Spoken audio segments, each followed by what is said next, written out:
All right, everybody. Now our next session is AMD Instinct Coder, local first interference for agentic coding with Kumaran Siva. Please give him a round of applause. Thank you very much for the honor and privilege of coming here to speak to you. We have an exciting product to talk to you about today, so we're going to get right into this. I'm Kumaran Siva. I'm a corporate vice president responsible for enterprise AI solutions and strategy. Talk a little bit about AMD. We are, in our mission statement, truly about solving the world's most important challenges, the most important problems. One of the key things that we have focused here on, as far as important problems, we've talked a lot to enterprise CIOs.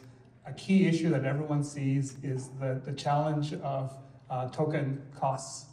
If you guys were in, I'm not sure how many of you were in the prior session before this, they're talking about the exploding token costs. Everyone's talking about exploding token costs. A lot of that is being driven today by coding. And so what we have today for you is to talk to you about a very specific solution to the coding problem, one that we've put together and we're extremely excited about. High impact use cases. So again, in discussions with CIOs, one interesting thing that comes up is that the number of agents, the number of AI applications is absolutely exploding. They'll have tens of thousands of applications, and yet they will come back and tell you 80 to 90% of their actual cost today is still coding, right? So you can have all these applications, they're deterministic and they run, but coding still dominates, right? So today, coding is probably going to break $100 billion in this year in terms of the amount of tokens, the cost that it actually drives. If you think about a SaaS market that's probably $200 to $300 billion, you're already seeing how important coding is. There are other use cases, knowledge management, workflow agents, but software development and coding kind of underlies all of these use cases. So if you look at kind of the broad spectrum of enterprises that exist today, there's a tremendous amount of technical debt, and people will talk about that all day long. That again is truly being addressed by coding and software development as a profession. There's also a whole set of vertical applications across industries that are now being enabled with this new era of agentic coding. So if you look at kind of the history of coding and actually what's going on and what's causing the sort of crisis that happened here, the key thing with coding is it's becoming more and more abstracted from the customer, or from the coder, from the developer. So if you look back in the 1990s or the 1980s, right, you wrote 5 lines of code in C or assembly. It turned into a very deterministic program. You knew exactly what was coming out of it. As time has gone on, code has just become more and more abstracted. You went from C assembly to Java, to Python, to DSLs that you program in today. And now with vibe coding, which is a good, Andre Kapathi termed, last year, you actually are coding in English. And so, the trajectory of coding goes from one where you understood 5 lines of code generated a set of machine language and instructions and bytes that were executed to now potentially tens of millions, 5 lines of code to tens of millions of tokens, right? And so that abstraction has now become to the point where you have a huge amount of variability. So this is fundamentally a challenge when it comes to how to predict, how to set up and manage the costs and the way you can use coding is a very important function for enterprises. William Stanley Jevons was a 19th century English economist. He studied coal and steam engines. The steam engines became much more efficient, and the prediction was, of course, the price of coal was going to collapse because the steam engine became more efficient. What actually turned out happening is that the price of coal paradoxically went up because the number of use cases and applications for that steam engine started to multiply and expand. That same analogy is extremely true today of coding, right? So when you look at the number of things you can do with AI and how you can apply it to the enterprise's biggest problems, you see that coding becomes extremely important and strategic. So with that, I want to introduce the AMD Instinct Coder appliance. This is a co-engineered platform that we developed with Spectra Cloud and Supermicro. It was we consciously put this together very quickly. We have built it around state-of-the-art models, and I'll talk a little bit about how we have now an agentic flow that brings models onto our architecture quickly. But this is packaged turnkey deployment. The key here is you're not spending a whole lot of time trying to build an AI factory. It comes in as a complete package. You plug it in, literally turn it on, and it works. It is designed to fit into about 90% of enterprise data centers. It's 12 kilowatts. It is air-cooled, right? So it's built off our MI300 series GPUs. It leverages our CPUs and our Pensando NICs. You can put 50 developers on one box and have them token max, so 30 users concurrently, but you can manage your costs, you can manage policies on this platform. The whole goal here is to make this super easy. We also work very closely with Spectro Cloud to have a router which intelligently routes to the frontier models when needed, or locally to the model that's running on the platform. And with this, we're able to enable today some of the state-of-the-art models like K27, Gemma 4, GLM52. So you're able to take advantage of the local processing at low cost. I joke that this is something that in Silicon Valley I could put on the back of a truck and go drop off, because this is a problem for every single company we talk to.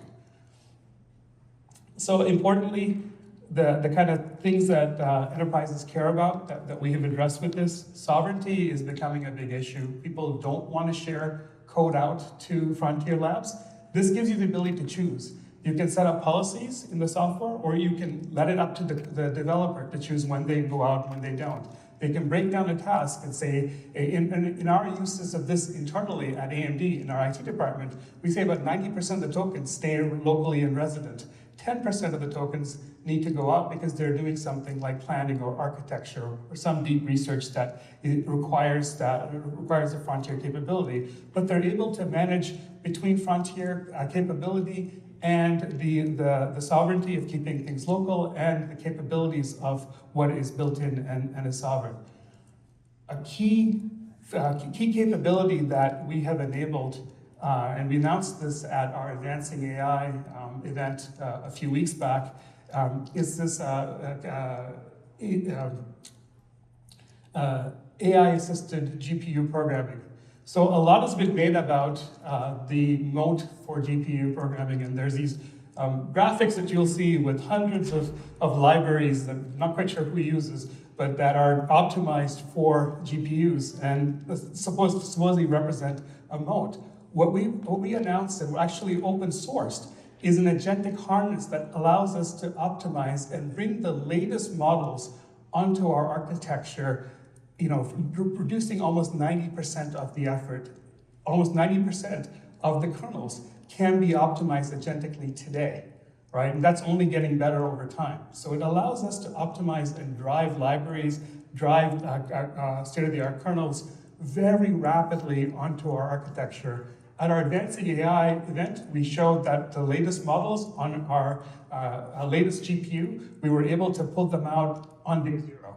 And that largely, and because of the capabilities and technologies that we've developed. So if you want to go to, if anyone's interested, there's the product itself, or the Git is called Hyperloop. It's fully open sourced by AMD, and you can go in there and you can take a look at how we have architected model optimization in there. So this was a key piece for us to enable, for us to do this Instinct Coder, because now we're able to bring the latest models to you in a package, working with Spectra Cloud to actually do the software delivery.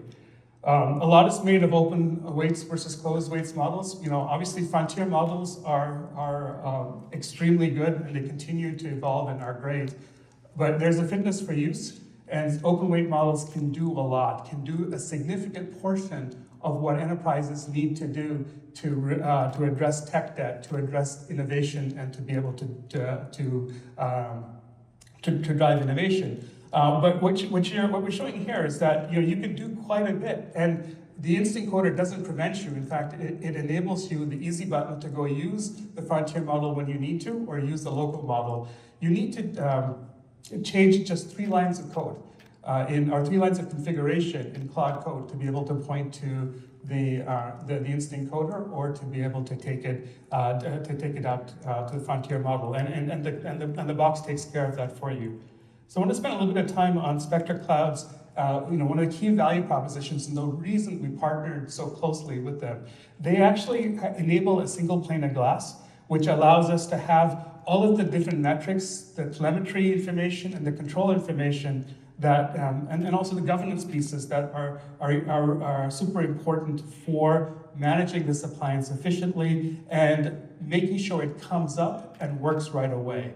Right, so things like the GPU utilization, the token metering, being able to route it to the right places, quota by users, all of these pieces are there. Now you can deploy this as a single node, or you can deploy this as a whole cluster, and the Spectra Cloud software expands and contracts. And so the piece that we really valued from Spectra Cloud is the challenges of pulling off a quote-unquote AI factory is incredibly complex and months long. These are problems that we can solve today very quickly. And so the idea here was, how do we move fast, put together a solution that can be adopted immediately and be brought up in minutes for customers. So the solution flow, it's actually it's very cool. It allows you to have intelligent model routing pieces. It allows you to have metering and cost measures, as well as governance. So on you're able to route by user, by team, by app. You're able to look at the different policies that you want to apply, and then be able to drive either towards the different models that are residing on our 8 GPU, 2 terabyte platform. So those could include the GLM, the Kimi series, the Gemmas, GPT OSSs, open weights, and both US and foreign, as well as then falling back onto the cloud APIs. Another powerful feature of this is where if you're saturating the box, it can always fall back to the cloud as a burst or as an overflow. So you can use this as sort of the first piece. You don't have to over provision. You can under provision and then be able to leverage the cloud as needed. All right, so we talked to quite a few different CIOs. We talked with key decision makers and analysts in coming up with the Instinct Coder solution. We know that this addresses an acute problem that enterprises are dealing with today, and we wanted to make this as simple to adopt as possible. This product will be available as a single SKU to order by the end of this month. So we're putting together, we want to make it sure that folks are able to adopt and take advantage of this product right away. All right, and with that, we have a couple of QR codes that lead you to a press release and the landing page, and please, if you're interested, please come and talk with us. We're very much excited about this product, and we're looking forward to working with all of you. Thank you very much.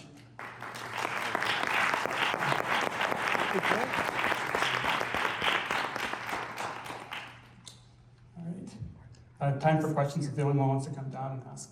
Go ahead. What is the CUDA equivalent for AMD? Yeah, the CUDA equivalent is called ROCm, right? And actually, it's HIP is the actual programming language. It's very analogous at that level to CUDA. The reality today is that almost no one programs in CUDA, right? And so you're obviously dealing with abstractions. We do a fantastic job of dealing with PyTorch, with dealing with some of with the higher level libraries and the higher level abstractions. So when you as a coder use an AMD system today, you do not feel it to be all that different. And I can speak from experience because I use our Radeon cards at home. and I've done all the coding down to the kernel level, and it is fantastic. The experience is really quite good. Any other questions? Yeah, go ahead. You have speed, prompt processing speed, prompt generation speed for better to 5.21, just to get an idea. I'm sorry, can you repeat that a little bit? Do you have the prompt processing speed or prompt generation speed, token generation speed of any model, just to get an idea? We don't specifically have here. I don't have it at the top of. But we can come back to and give you that detail. What I'll tell you is we're using a very state-of-the-art GPU platform. It is air-cooled. It is designed for enterprise, but it is 8 GPUs with over 200 gigabytes, 256 gigabytes per GPU. And so what you end up with is very, very high performance on aggregate. And obviously you can load it up with more users, and then that lowers your token time to first token, but you have an enormous amount of memory and an enormous amount of GPU processing power, TP8, so you're dealing with it in parallel. Okay, go ahead. We have, it'll be extremely affordable. I don't have the final pricing for you today, but the goal is to make, as we've talked about there, to get the payback period within 6 months relative to frontier pricing. It'll be probably for the whole box, software and everything included, in the $500,000 range plus or minus, so we haven't finalized that, but it's going to be extremely affordable comparatively speaking. For 50 developers, as you talk about. We have a question here. Will you be able to support Vulkan as a middle tier instead of having to go through ROCm or CUDA? I'm sorry, can you repeat the question? Does your machine allow you to use Vulkan as a middle tier instead of having to use CUDA or ROCm? Okay, the question is, you can use Vulkan as a middle tier instead of CUDA or ROCm. It's actually interesting. I believe so. I need to. We can talk about that. It's already available on Ryzen. Okay. We'll talk. We'll take you offline. It sounds like it is actually available for you today. Typically, I get questions around PyTorch and kind of higher level abstractions, but yes. Go ahead. Yeah. So I heard you talking about using the Kimi family. Have you guys experimented with using Kimi K3 yet? Yes, it's been in development. Now it is a much bigger model, right? So the only thing that you're going to start to hit with these sort of appliances is that you'll hit the size of the appliance itself. It does fit. The compromises that will end up being made is in the context sizes that you're able to support. But we are committed to keeping the latest models that will fit into this platform current for you for the life of the platform. Yeah, go ahead. Yeah. You talked about you interfacing with CIOs and other leadership. Was that in the private sector, or do you have experience talking to public sector? Was there interest in public sector for this kind of adoption? Yeah, definitely. So the private sector, absolutely. The public sector is a little bifurcated. There are folks that are comfortable with, for example, Chinese models, and the others that want to use, for example, Gemma and those open weights models exclusively. There is obviously a market difference between U.S. and Western-based open weights models and what you can get from China, and so there is that a little bit of that challenge there. But depending on the private sector customer, and whether it's U.S. or European, for example, there's a difference in whether they're willing to adopt it. But yes, we've had discussions with public sector as well as private sector. One last question. Sure. You guys have a partner program that you're working Yes, we'll be building out a full channel program and a partner program. Yes, indeed. Okay. Thank you very much. Thank you.